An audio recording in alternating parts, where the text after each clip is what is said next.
değerli izleyenlerim. Kanalıma, mutfağıma hoş geldiniz. Bugünkü tarifimiz kış aylarının demir vitamin deposu ıspanak kavurması. Ispanağı haşlamadan, vitaminlerini kaybettirmeden yapacağımız yemeğin yapımına buyurun başlayalım. Öncelikle tenceremize 1 çay bardağı sıvı yağımızı ekliyoruz. Daha sonra 2 orta boy küp küp doğradığımız soğanlarımızı ekliyoruz. Ve soğanımız pembeleşene kadar kavuruyoruz.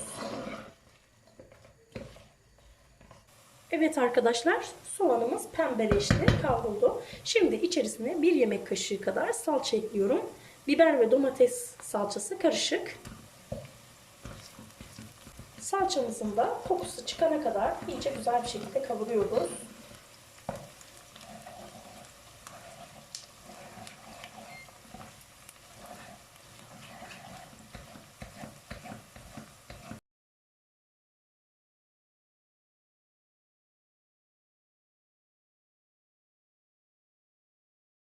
Salçamızı iyice kavurduk. Kokusu çıktı. Şimdi üzerine yarım çay kaşığı karabiber, 1 çay kaşığı kırmızı pul biber, 1 tatlı kaşığı kadar da tuz ekliyorum. Baharatları ıspanakları eklemeden ilave etmemin sebebi ıspanağı çabuk soğudurması tuzun ve soğanın acılığını alması. Kırmızı biberle yağla buluşunca aromasını daha güzel verir biliyorsunuz ki. Baharatlarımız da aromasını verdi yağ. Evet, soğanımız, baharatlarımız iyice kavruldular. Şimdi şöyle 3 demet yıkadığım, ayıkladığım ve doğradığım ıspanağım var. Böyle büyük bir kaseme yerleştirdim. Daha pratik bir çekim olması açısından. Bunları hiç haşlamadan ekliyorum. Bazı videolarda ve tariflerde görüyorum ki ıspanağı ilk önce haşlıyorlar, daha sonra yemeklerine ilave ediyorlar ve bütün vitamin değeri ölüyor. O suyla birlikte, süzdürdükleri suyla birlikte kayboluyor. Bizler direkt kavrulacak şekilde tenceremize alıyoruz ki bütün vitamini içerisinde kalsın, daha lezzetli olsun. Aromasını kaybetmesin, lezzetini, vitamini, demir vitamini ölmesin. Bütün ıspanağımı şu şekilde ekliyorum. Ispanağımızı haşlamadan direkt kavrulacak vaziyette ekliyoruz ki hiçbir vitamini ölmesin. Ispanaklarımız tenceremize çok fazla gelmiş gibi gözükebilir. Ispanak çok çabuk solan bir sebzemizdir. Gayet de yeterli olacaktır bu tencere solduğunda. Şimdi ağzını kapatıyorum tenceremin.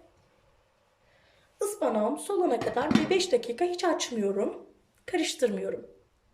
Evet arkadaşlar, yaklaşık bir 5 dakika boyunca hiç kapağını açmadım. Sizlerle açmak istedim. Böyle güzel pişti. Suyunu hafifçe bıraktı, saldı ve çekti. Görüyorsunuz bakın nasıl soldu. Bir tencere dolusuydu. O kadar güzel solmuş ki dibindeki soğanları da suyunu, sosunu, aromasını geçirdi. Şöyle şimdi bir karıştırıyorum. İyice bütünleşsin yemeğimiz diye. Gördüğünüz üzere rengi de pişimi de harika oldu. Ben 3 kişilik olacak şekilde yaptım. Kişi başı 1 demet olarak zaten solunca çok az bir tabak kalıyor ıspanak yemeği. Şimdi ağzını kapatıyorum yeniden. 10 dakika daha kavrulacak kısık ateşte. Ara ara karıştıracağım.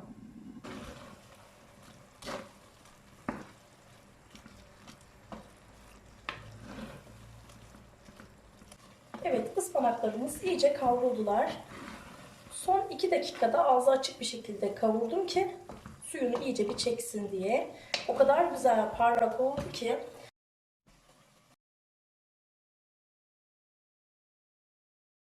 Evet, yemeğimiz servise hazır arkadaşlar.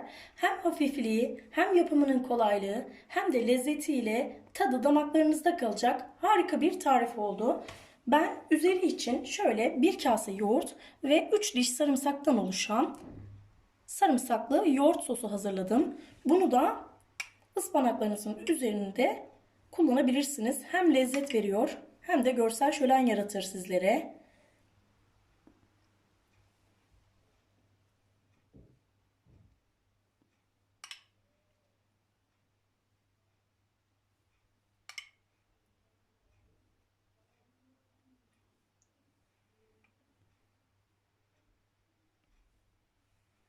Evet, gördüğünüz gibi suyumuz çok salmayan, böyle harika çok da kuru olmayan sarımsaklı yoğurtla bir bütün halinde ıspanaklı yemeğimiz de dumanı üzerinde bu şekilde oldu. Kesinlikle sevmeyene kendini sevdirecek bir tarif oldu. Bu vitamin deposu tarifimizi evlerinizde denerseniz kanalıma abone olmayı, yorum bırakarak destek olmayı unutmayın canlarım. Bir sonraki lezzetli tarifimizde görüşmek üzere. Sevgiyle kalın.